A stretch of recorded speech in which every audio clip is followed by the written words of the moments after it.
on ne vous enseigne pas le Saint-Esprit pour le plaisir de l'enseigner. On enseigne le Saint-Esprit parce qu'il est un facteur essentiel dans votre vie spirituelle.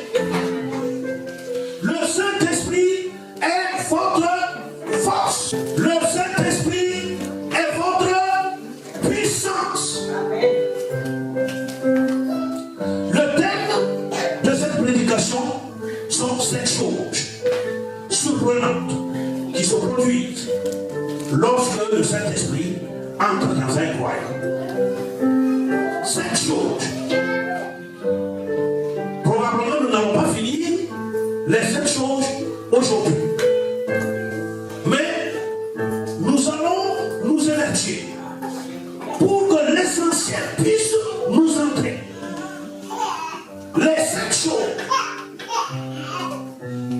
qui se produisent dans la vie du croyant lorsque le Saint-Esprit entre en lui. Donc il faut être attentif. Il faut être attentif pour le savoir. Alléluia. Donc, avant de commencer, nous allons prier. Saint-Esprit,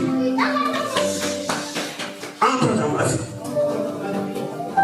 Prions le Seigneur. Saint-Esprit, entre dans ma vie.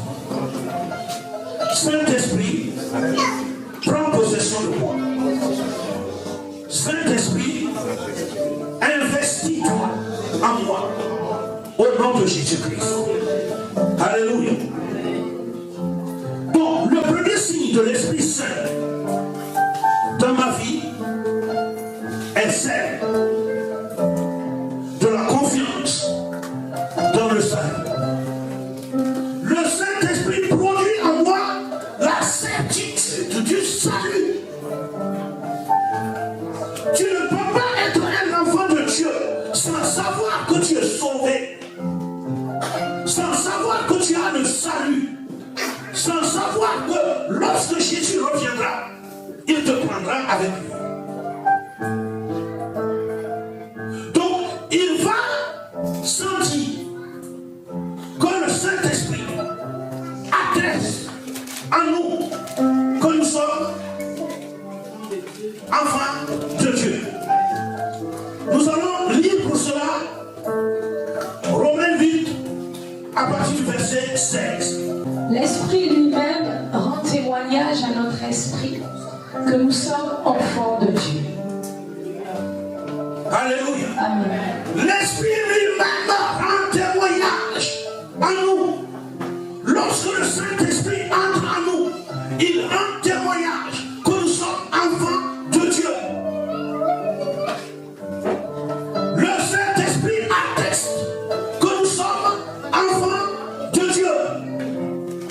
Le Saint-Esprit certifie que nous sommes enfants de Dieu.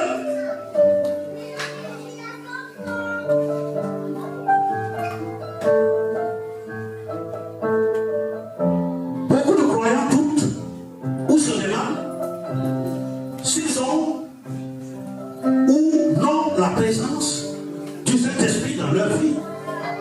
Beaucoup de chrétiens doutent. Comment peux-tu douter? Comment peux-tu être chrétien et douter d'avoir le Saint-Esprit en toi?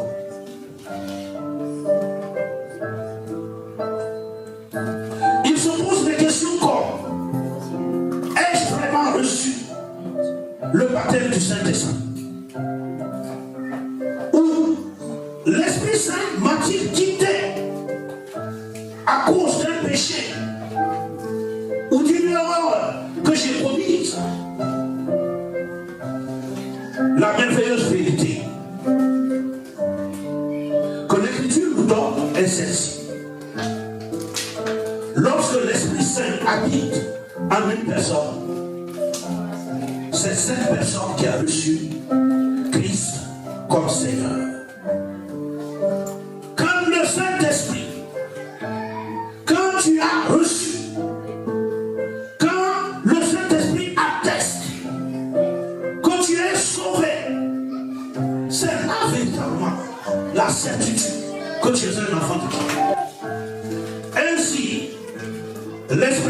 commence à travailler pour affirmer la vérité, à savoir que vous appartenez à Dieu dans votre cœur.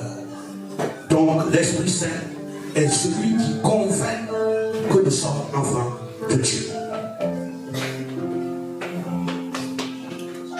L'Esprit Saint est cette foi. L'Esprit Saint est cette certitude. L'Esprit Saint est ce sceau de promesse sur nous qui dit que nous appartenons effectivement à Dieu. Ainsi, la confiance en votre salut est une preuve, ainsi que l'Esprit Saint habite en vous. Maintenant, je peux comprendre que cela puisse rendre certains croyants un peu nerveux, car en entendant cela, ceux d'entre vous qui se demandent, ai-je la présence du Saint-Esprit, pourraient se dire, eh bien je me demande si j'ai la présence de l'Esprit Saint, et donc je n'ai probablement pas sa présence. Mais en réalité, ce n'est pas si simple. Vous voyez que l'Esprit Saint nous parle constamment et nous affirme que nous sommes vraiment enfants de Dieu. Mais le problème est que l'ennemi aussi nous parle. L'ennemi nous parle aussi. L'ennemi sème des graines de doute. Ainsi, cette mesure de eh bien, j'ai des doutes, donc je n'appartiens pas à Dieu, n'est pas une bonne mesure. Car il y a une guerre, il y a un combat. Maintenant, pour comprendre cette bataille, il faut regarder ce que nous dit la Bible sur l'Esprit Saint et notre identité en tant qu'enfant de Dieu. Donc, dans Romains 16, dans Romains 8, verset 16,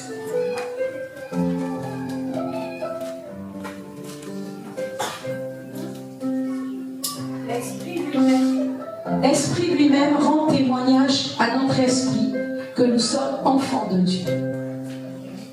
Alléluia.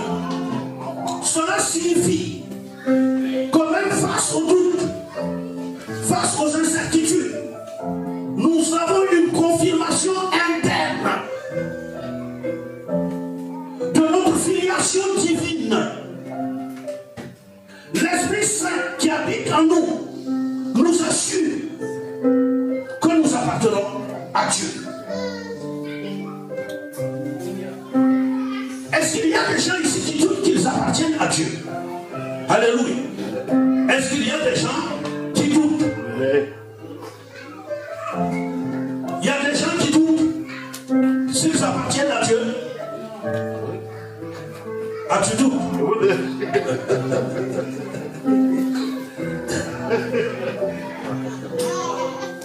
Alléluia. Donc, ce doute n'est pas permis. Ce doute n'est pas permis. Parce que l'Esprit de Dieu, à moins que tu n'aies pas encore reçu le baptême de cet esprit. Alléluia.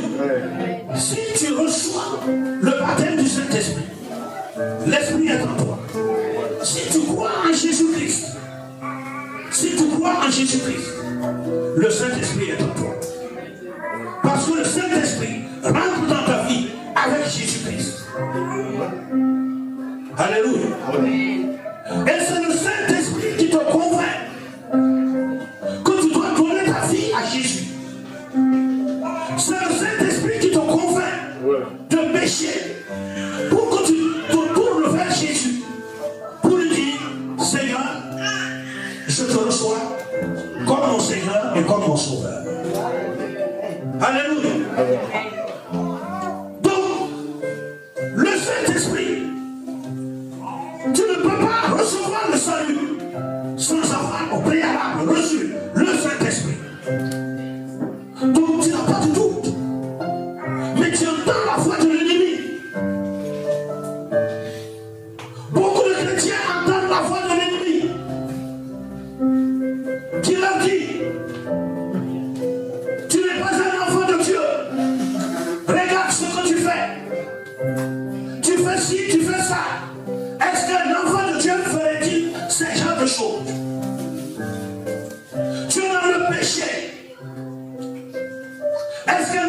Dieu serait-il pécheur? Regarde, tu as manqué du respect à cette femme. Regarde, tu n'as pas été attentif aux mendiants de la rue. Est-ce qu'un enfant de Dieu ferait-il ce genre de choses? Mais ça, c'est la voix de l'ennemi que tu entends. C'est la voix de l'adversaire. Il est important de se rappeler que l'Esprit Saint en nous, sa présence en nous, est accompagnée de fruits. Oui, la présence du Saint-Esprit en nous est accompagnée de fruits. Galates 5, verset 22 à 23. Mais le fruit de l'esprit, c'est l'amour, la joie, la paix, la patience, la bonté, la bienveillance, la foi, la douceur, la maîtrise de soi.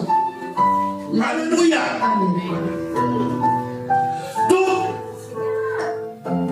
ce fruit, Galates 5, verset 22 et 23, décrivent le fruit de l'esprit comme étant l'amour, la joie, la patience, la bonté, la bienveillance, la fidélité et la maîtrise de soi. Ce sont des signes tangibles de la présence du Saint-Esprit en nous.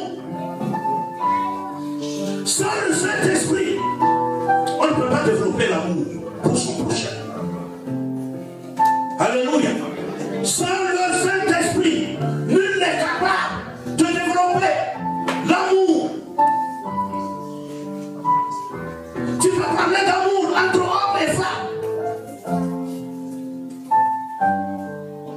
Tu peux parler de fidélité entre mari et femme.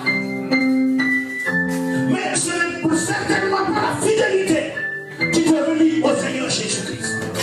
Ce n'est certainement pas la fidélité, l'amour qui te lie entre ton frère et toi. Non. Dès lors que tu as ceci, dès lors que tu as ce fruit, dès lors que tu as l'amour, la patience, la joie, la bonté, la paix, la bienveillance, la fidélité, la maîtrise de soi, ce sont des signes tangibles de la présence de l'Esprit Saint en nous. Par conséquent, au lieu de nous concentrer sur les doutes et les incertitudes qui se mettent dans notre cœur, nous devons observer et vérifier si ces qualités sont présentes et en croissance. Alléluia. Donc, la plupart du temps, nous ne nous interrogeons pas quel est le signe tangible de la présence du Saint-Esprit dans ma vie. La vérité de la présence du Saint-Esprit dans ma vie, ce sont des choses simples. C'est à travers l'amour. C'est à travers la paix. La paix que nous avons. C'est à travers la joie que nous avons distribuée aux uns et aux autres. La fidélité, à travers notre fidélité dans le Seigneur, notre fidélité à servir le Seigneur nuit et jour, à travers la maîtrise de soi. Alléluia.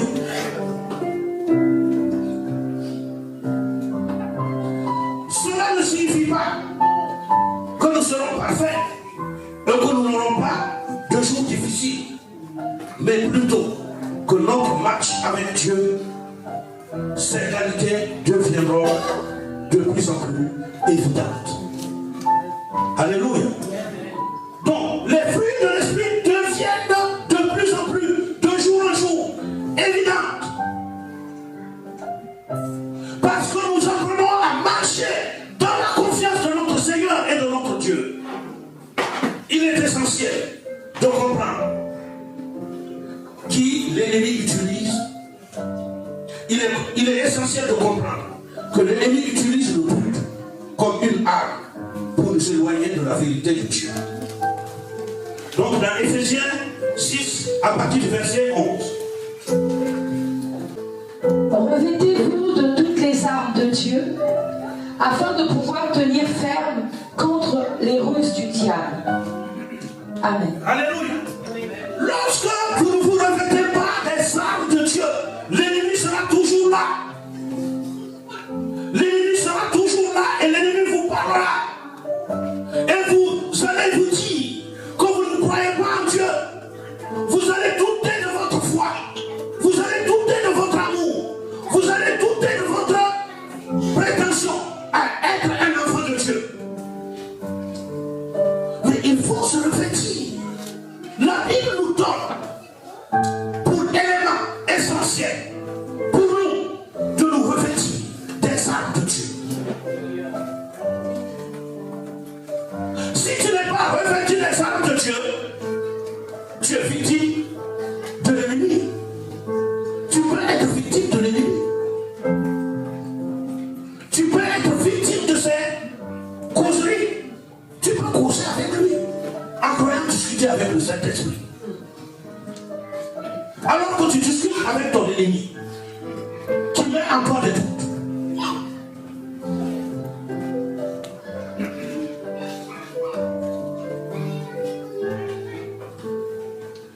Donc, Éphésiens 6, verset 11, nous exhorte à nous revêtir de toute l'armure. La Bible dit de toute l'armure de Dieu. Cela implique que nous devons nous enraciner dans la parole de Dieu, en connaissant la vérité qu'elle nous révèle ce qui nous sort en tant que fils ou fille de Christ ou de Dieu. Lorsque nous connaissons la vérité, nous pouvons combattre les mensonges et les doutes avec la certitude de notre identité en tant que fils ou fille de Dieu. Il y a un dialogue interne entre le bien et le mal. Et ce dialogue interne fait qu'à un moment donné, nous croyons que nous sommes enfants de Dieu. Et au moment suivant, nous doutons que nous appartenons à Dieu. C'est à cause de ce dialogue interne qui existe en vous. Ce dialogue peut être là. Est-ce qu'il y a des moments où je me demande, est-ce que je suis un enfant de Dieu? Ce n'est pas parce que tu aurais péché que tu n'es plus un enfant de Dieu. Ce n'est pas parce que tu n'as pas fait attention à telle personne que tu n'es pas un enfant de Dieu. Non. Alléluia.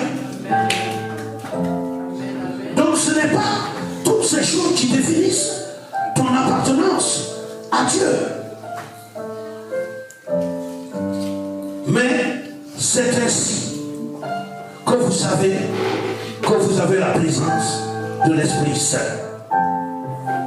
Au fond de votre esprit, vous savez que vous savez que vous savez que vous êtes enfant de Dieu.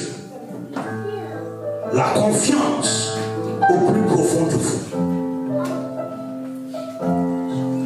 Maintenant, vous pouvez lutter dans vos émotions. Certains jours, vous pouvez sentir que vous n'appartenez pas à Dieu. Vous pouvez lutter mentalement. Parfois, vous pouvez penser que vous n'appartenez pas à Dieu, mais au fond de votre esprit, il y a toujours cette joie, cette paix, cette joie, cette paix sous-jacente, si profonde. En fait, sachant que vous avez le salut, en fait, que vous êtes enfant de Dieu. C'est l'œuvre du Saint-Esprit en vous. Le caractère numéro 2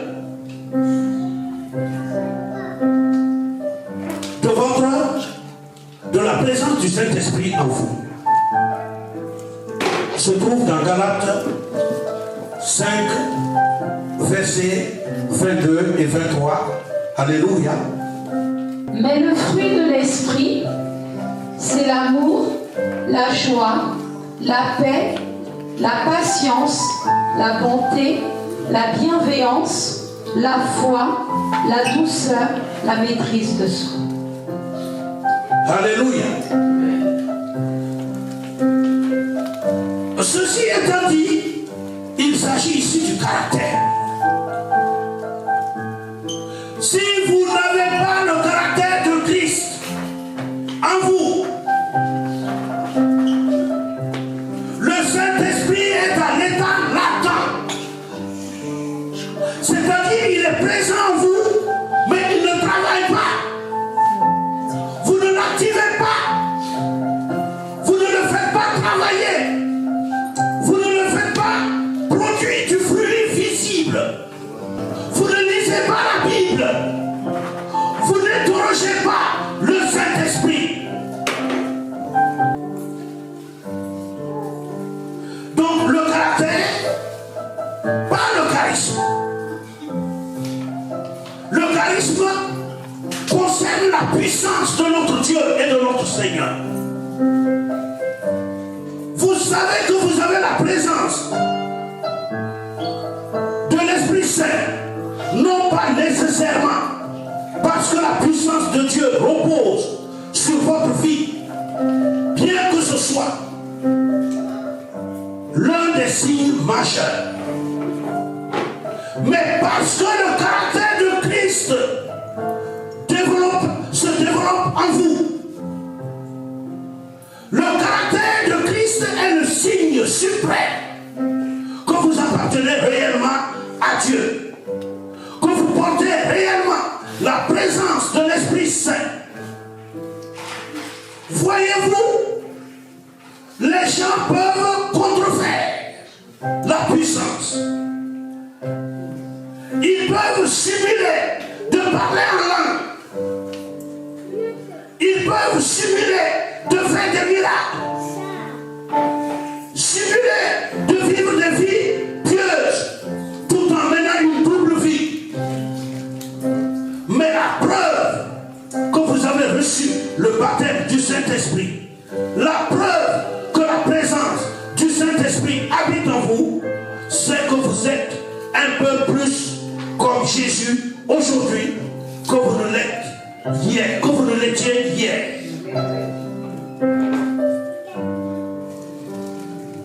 La preuve est dans la façon dont vous vivez. La preuve est dans votre comportement. La preuve est dans votre conformité aux normes divines. Vous vivez avec un caractère pieux. Éphésiens 4, versets 22 à 24. Par rapport à votre vie passée, du vieil homme qui se corrompt par les convoitises trompeuses, à être renouvelé dans l'esprit de votre intelligence et à revêtir l'homme nouveau, créé selon Dieu dans une justice et une sainteté que produit la vérité. Amen. Alléluia. Cela signifie qu'en recevant l'Esprit Saint, nous sommes appelés à abandonner nos anciennes pratiques et à vivre d'une manière qui reflète la sainteté et la justice de Dieu. Comprendre cela est crucial, car nous vivons dans un monde où les apparences peuvent être trompeuses et où les gens peuvent essayer de projeter une image de sainteté sans une véritable transformation intérieure. Cependant, le véritable test de notre foi est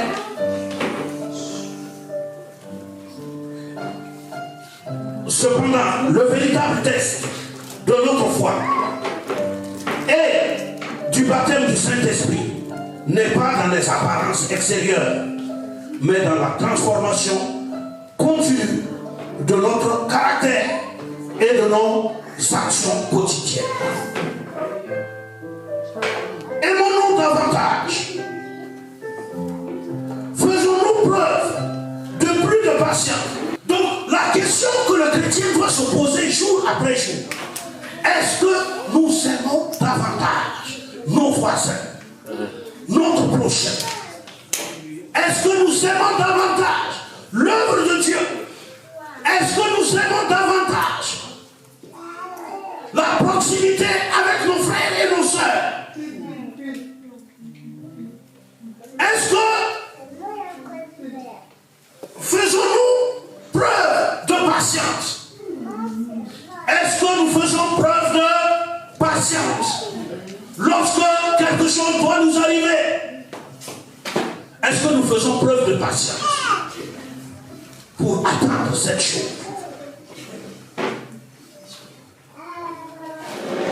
Il y a des chrétiens qui ne sont pas patients. Or, la patience est un fruit de l'esprit. Il faut que nous nous interrogions chaque jour pour savoir si nous sommes patients, pour savoir si nous aimons davantage, pour savoir si la fidélité est inscrite dans nos vies, pour savoir si nous avons la maîtrise de soi. Les éléments comme la maîtrise de soi sont des éléments à cultiver, parce qu'il n'y a pas de vie en communauté sans la maîtrise de soi. Quand on te pique et que tu bondis, tout de suite, ce n'est pas bon. Dès lors que tu es épidermique, qu'est-ce qu'on peut dire? Épidermique, ce qui relève, tu es susceptible. Dès qu'on te dit quelque chose, tu es susceptible. Tu es prêt à t'emporter. Non, ce ne sont pas les caractères de l'esprit. Notre comportement reflète-t-il la paix qui dépasse toute compréhension?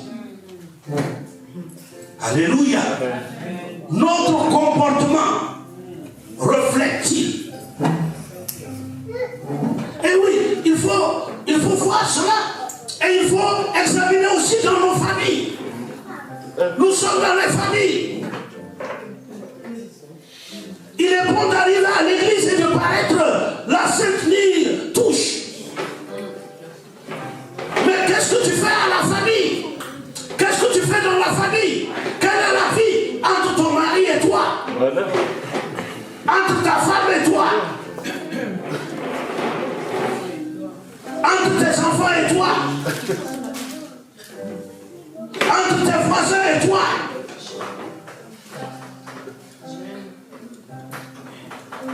Ce sont des chrétiens, ce sont des caractères qui doivent s'infiltrer en nous. Ce caractère doit s'infiltrer en nous. Car ce sont les caractères de Jésus-Christ. Et le caractère est beaucoup plus important, beaucoup plus démonstratif de l'amour de Dieu, beaucoup plus démonstratif de la présence du Saint-Esprit dans nos vies que les miracles.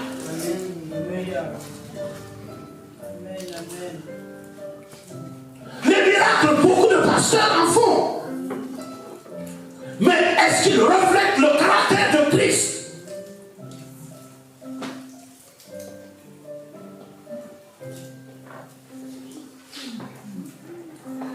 Jacques 3, verset 17.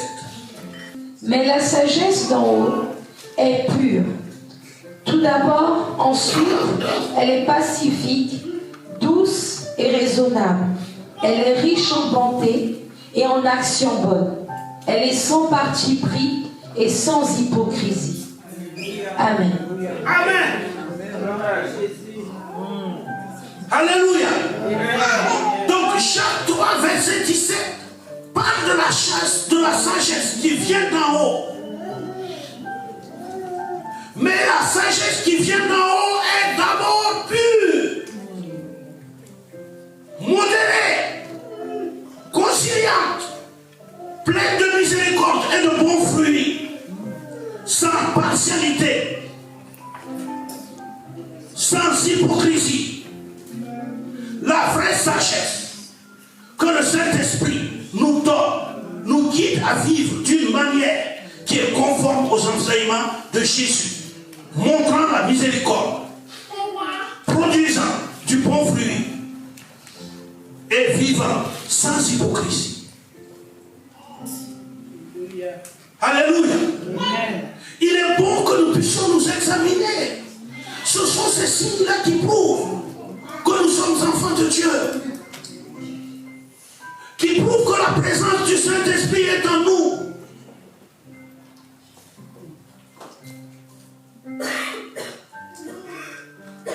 On peut parler en langue ici. On peut faire des miracles. Mais quand son comportement n'est pas conforme, quand son caractère n'est pas conforme au miracle qu'on fait, on peut se demander d'où viennent ces miracles. Et ces miracles ne viennent certainement pas de Jésus. Alléluia. Alléluia. Amen. Par conséquent, la véritable preuve du baptême du Saint-Esprit et de sa présence dans nos vies ne réside pas dans des manifestations extérieures qui peuvent être contrefaites, mais dans une transformation interne continue qui nous rend semblables à Jésus. Cela se reflète dans notre façon de traiter les autres, dans notre intégrité et dans notre capacité à aimer inconditionnellement. C'est un chemin qui demande une dévotion quotidienne. La prière, la soumission à la volonté de Dieu, nous permettant ainsi de façonner selon son caractère. Alléluia. Amen. L'élément numéro 3 qui nous permet de savoir que le Saint-Esprit est en vie en nous est la passion et le pouvoir pour l'évangélisme. Lorsque le Saint-Esprit est présent dans ta vie, tu reçois une passion, tu reçois une puissance, une passion de témoigner de Jésus, une puissance de démontrer l'activité de Jésus dans ta vie. Tu reçois en toi la puissance de témoigner de Jésus. Lorsque tu pars quelque part, tu es plein d'humilité. Et lorsque tu arrives, lorsqu'il y a un malade, lorsque tu dis au malade, lève-toi, Jésus t'aime et Jésus t'a guéri. Jésus t'a restauré. C'est-à-dire que tu as une foi extraordinaire. Une foi extraordinaire. Non pas que tu dis ces choses de toi-même. Tu le dis par le Saint-Esprit qui est en toi, qui vit en toi. Tu as la certitude que ce que tu dis va se réaliser, va s'accomplir. Et tu as l'humilité de reconnaître que Jésus vit en toi. Et parce qu'il vit en toi, il fera le miracle. Alléluia.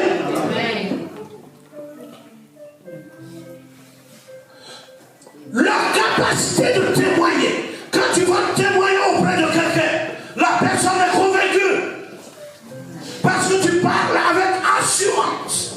Tu parles sans doute. Tu parles avec passion. Tu parles avec abnégation. Tu parles de manière ferme, de manière à ne pas douter.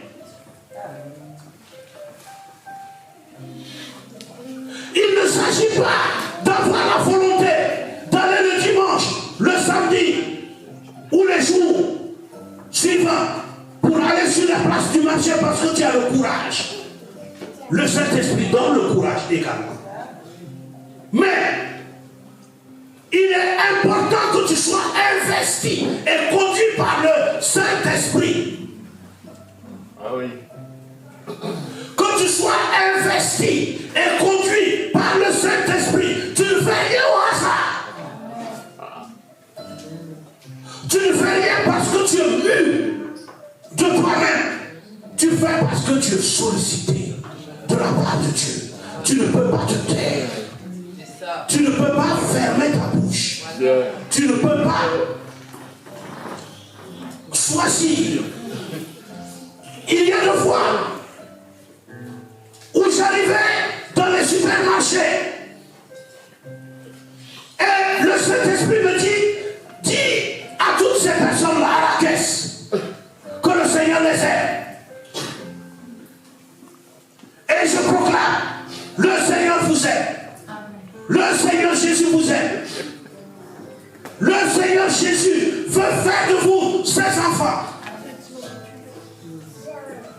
Mais quand il le dit, il y a comme une honte. Parce que ceux qui nous suivent, mes enfants s'enfuient pour dire mais ce papa nous fait honte. Est-ce que vous comprenez? Mais ce n'est pas parce que tu veux, mais parce que tu es induit, tu es conduit par le Saint-Esprit. Tu ne peux pas ne pas témoigner que Jésus-Christ est Seigneur. Voilà. Amen. Voilà.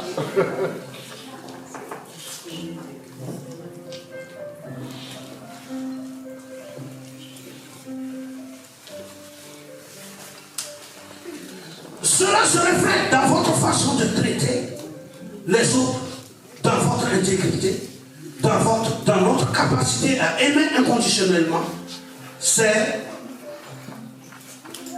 un chemin qui demande une dévotion quotidienne. Alléluia. C'est-à-dire tu dois être dans un moment de prière. Un moment de prière. Un moment de prière. Ah oui.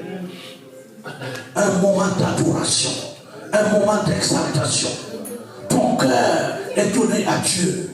Tu es livré à Dieu. Tu es une chose de Dieu. Tu es un instrument de la grâce, de la gloire de notre Seigneur et de notre Sauveur.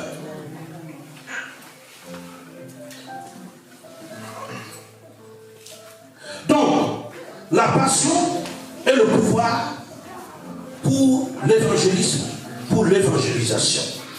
Acte 1, verset 8. Mais vous recevrez une puissance, le Saint-Esprit, survenant sur vous, et vous serez mes témoins à Jérusalem, dans toute la Judée, dans la Samarie et jusqu'aux extrémités de la terre. Amen. Amen. Notez ici que les Écritures stipulent que lorsque la présence du Saint-Esprit vient et que sa puissance repose sur quelqu'un, il devient un témoin. Il devient nécessairement un témoin. Et un témoin ne reste pas à la maison. Un témoin n'attend pas le dimanche pour venir à l'église. Un témoin va témoigner de Christ. Un témoin va glorifier son Seigneur. Il ne peut pas avoir la paix en lui lorsqu'il n'a pas une âme à qui témoigner. Il sort dans la rue, il cherche les âmes. Il voit quelqu'un qui marche. Il dit, Saint-Esprit, conduis-moi vers lui. Il va vers la personne. Et il dit à la personne, le Seigneur, sais-tu que le Seigneur t'aime? Sais-tu qu'il est mort pour toi? Sais-tu qu'il est ressuscité pour toi? c'est Dieu qui ne reviendra une seconde fois et qu'il t'a promis la vie éternelle. Sais-tu cela? Parce que beaucoup d'entre nous ne savent même pas comment présenter l'évangile de Jésus-Christ. La Bible dit dans 1 Corinthiens 15, verset 3. Je vous ai enseigné avant tout, comme je l'avais aussi reçu, que Christ est mort pour nos péchés, selon les Écritures. Il a été enseveli et il est ressuscité le 3e jour, selon les Écritures. Et il est apparu à Céphas, puis aux 12. Alléluia. Amen. C'est ça, présenter l'évangile. Et maintenant, tu ne te préoccupes plus des conséquences de ce que tu as dit ou de ce que tu n'as pas été performant en présentant Christ. Mais tu te préoccupes de ce que le Saint-Esprit t'a dit de dire. Le Saint-Esprit te dit: je vous ai présenté Christ comme étant mort. Je vous ai présenté mort selon les Écritures. Je vous ai présenté Christ comme ressuscité. Je vous ai présenté Christ comme revenant à nouveau pour vous donner la vie éternelle. Et c'est cela, présenter Christ. Et les apôtres n'ont pas fait mieux que cela. Ils ont simplement donné cette version en l'étendant davantage. Mais le Saint-Esprit s'est saisi de ces paroles pour aller dans le cœur des uns et des autres, pour les convaincre. Lorsque vous dites ces choses, vous avez confiance en Jésus. Vous avez confiance en sa puissance. Le Saint-Esprit est l'Esprit qui témoigne. Le Saint-Esprit est l'Esprit qui glorifie le Seigneur. Le Saint-Esprit prend la parole que vous avez dite pour aller dans le cœur de celui qui vous écoute et pour le convaincre. Et ce n'est pas vous. Ce n'est pas vous. Ce n'est pas parce que vous connaissez des versets chocs que l'individu sera converti. Non. Utilise ce que l'Esprit te dit. L'Esprit sait quoi? L'Esprit sait de quoi il parle. Vous avez simplement à utiliser la parole de notre Seigneur et de notre Sauveur. Beaucoup de gens sont tétanisés lorsqu'ils doivent aller témoigner de Christ. Ils ont peur. Ils sont paniqués.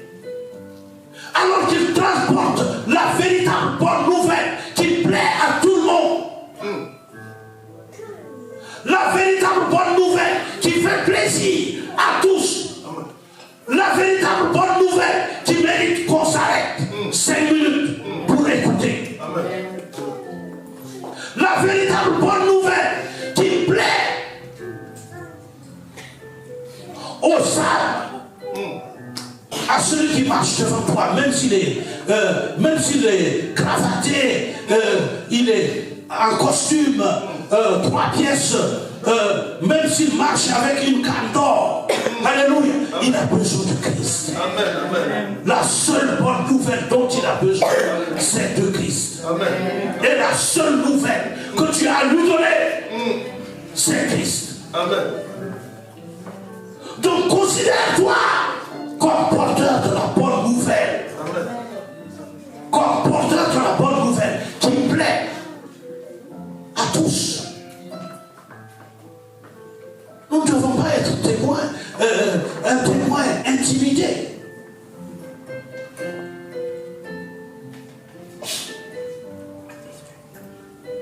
Ainsi, nous voyons que l'individu recevra un pouvoir et une passion pour évangéliser. Il y a cette audace pieuse qui vient sur quelqu'un qui a été baptisé du Saint-Esprit. Lorsque vous êtes baptisé du Saint-Esprit, votre passion devient la passion de Jésus. Votre passion devient le nom de Jésus. Votre passion est l'évangile. Le Saint-Esprit est le plus grand évangéliste du ciel. Amen. Il est le plus grand leader de louange et d'adoration. Personne n'aime Jésus comme le Saint-Esprit. Personne n'aime l'évangile comme le Saint-Esprit aime l'évangile. Personne comme le Saint-Esprit désire sauver les âmes. Et lorsque sa présence habite en vous, ce pouvoir et cette passion deviennent évidents en vous. Ce pouvoir et cette passion pour l'évangélisme qui viennent par le baptême dans le Saint-Esprit transforment complètement la manière dont nous vivons et partageons notre foi. Il ne s'agit pas seulement d'une obligation ou d'un devoir. Cela devient un désir ardent. Cela devient une passion.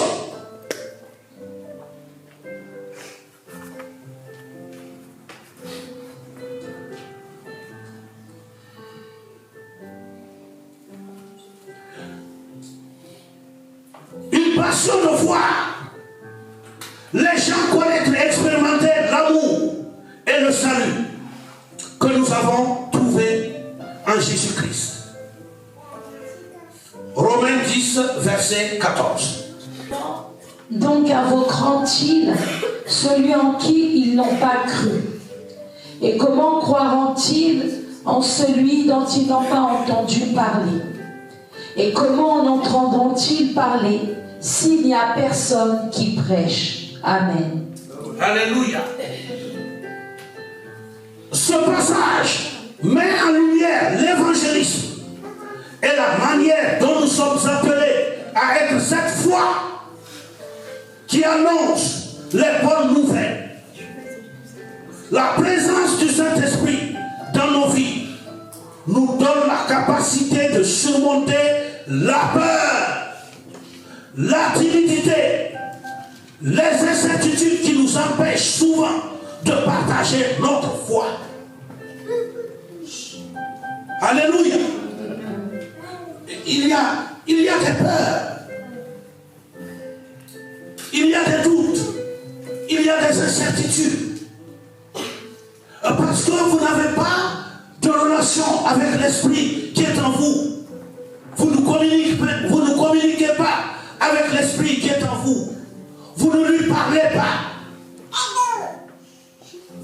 Mais comment je vais annoncer une bonne nouvelle à quelqu'un en ayant peur?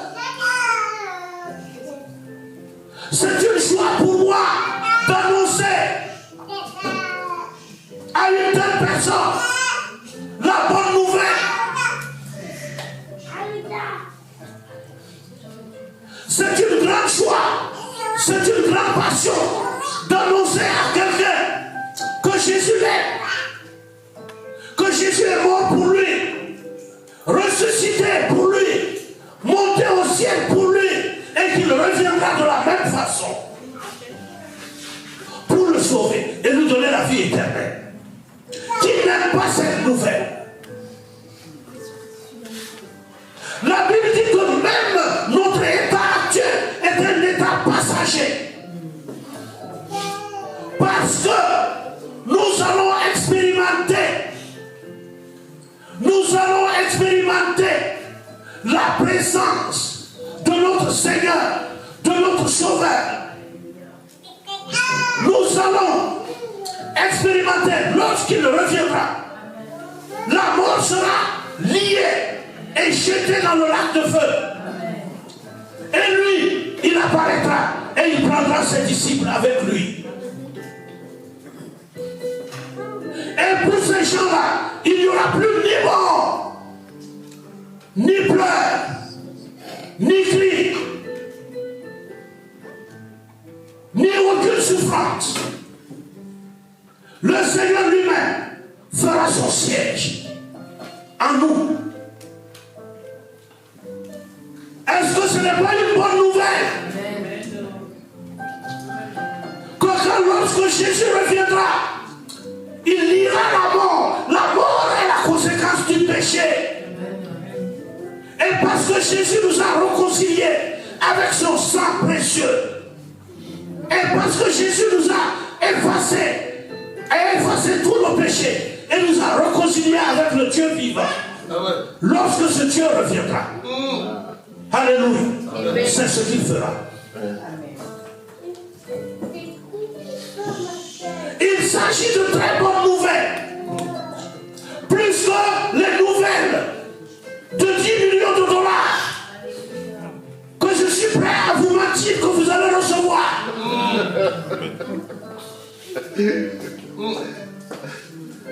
Plus que des maisons, que dans ma fausse prophétie, je vois que vous avez. Alors que je cherche à vous soutirer quelque chose.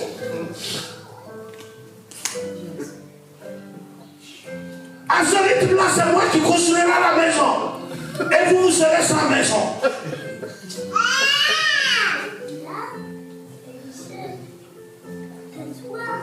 Donc c'est une bonne nouvelle, une très bonne nouvelle que nous avons là pour annoncer aux nations.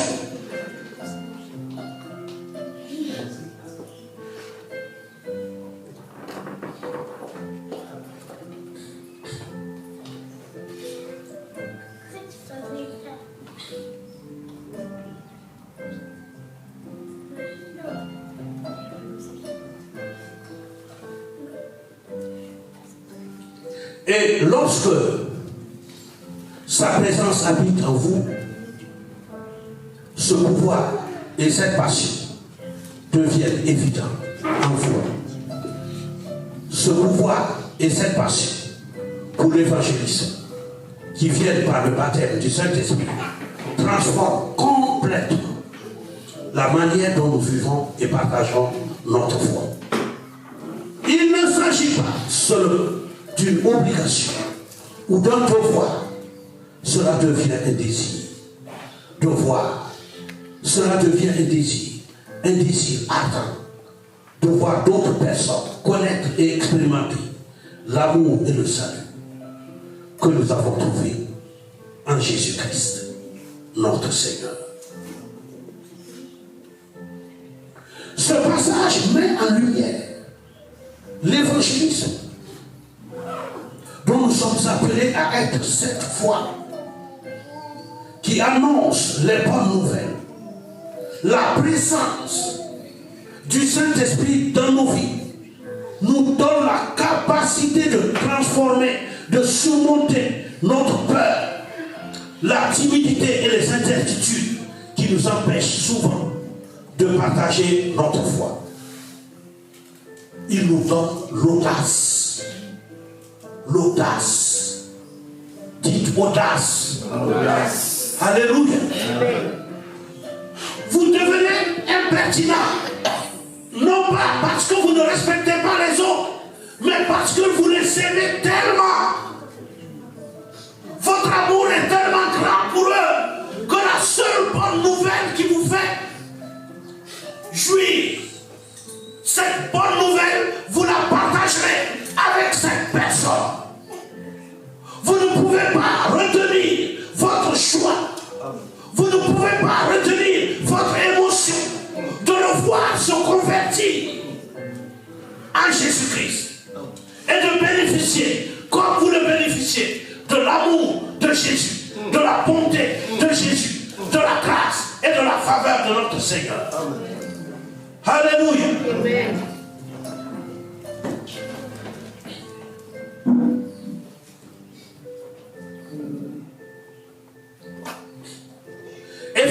chapitre 6, verset 19. Priez pour moi, afin qu'il me soit donné quand j'ouvre la bouche, de faire connaître hardiment et librement le mystère de l'Évangile. Amen. Amen. Paul, mais l'évangélisme est tellement une merveilleuse chose que Paul demande que vous priez pour lui. Non pas seulement Paul, mais tous les pasteurs.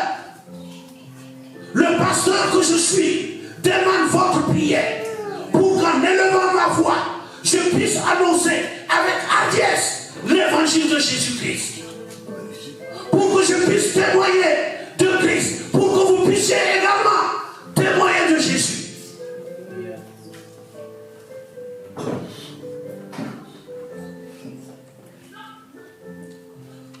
Cela montre que même Paul, un grand évangéliste, reconnaissait le besoin du pouvoir du Saint-Esprit pour évangéliser efficacement. De plus, le Saint-Esprit nous donne une meilleure compréhension plus profonde du cœur de Dieu pour les perdus.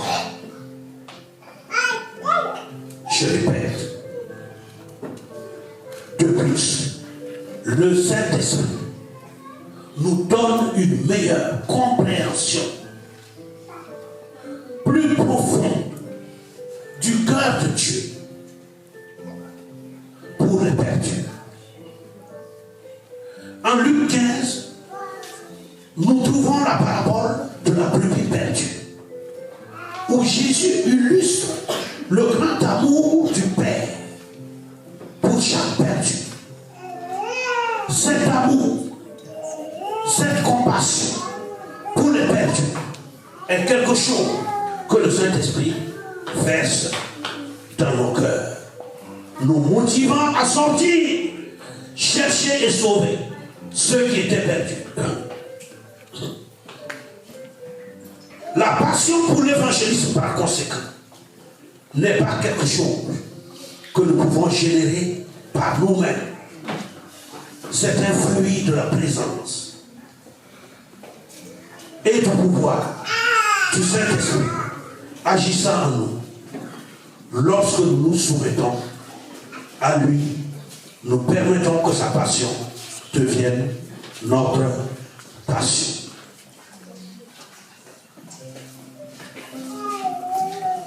Nos vies commencent à refléter l'amour et la compassion de Christ pour les autres.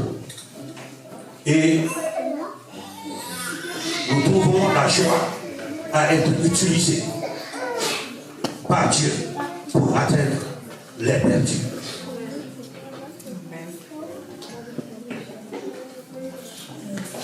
Je voudrais que chacun examine son cœur pour savoir si ces trois principes sont actifs dans nos cœurs.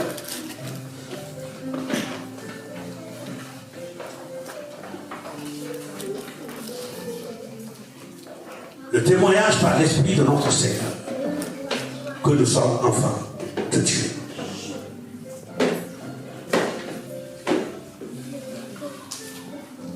Le caractère pieux que nous reflétons.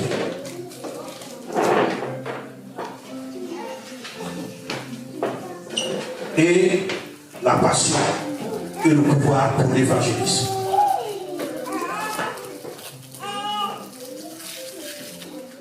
Il faut que nous nous examinions pour savoir si ces choses sont en nous. Car c'est le véritable pouvoir de l'évangélisme. Non seulement connaître le message de l'évangile, mais être transformé par lui. Et ensuite déborder de cette transformation pour les autres à travers le pouvoir du Saint-Esprit.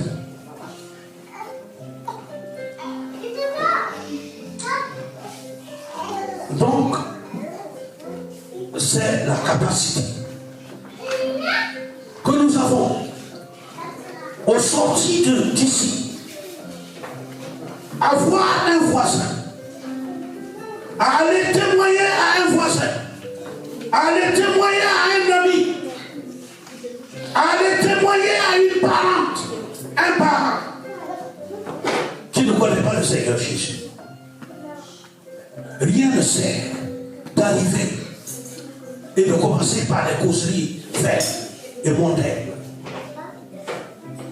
Rien ne sert. Parle-lui de Jésus directement. Parle-lui du Seigneur. Cela lui fera plaisir. Nous croyons souvent qu'en allant vers quelqu'un qui ne connaît pas Jésus, notre voisin, nous l'ennuyons en parlant de Jésus. Non. Nous lui faisons du bien. Nous lui faisons du bien. Le meilleur bien qui puisse exister. Alléluia. Alléluia. Amen. Donc, c'est là que je vais arrêter pour aujourd'hui. Et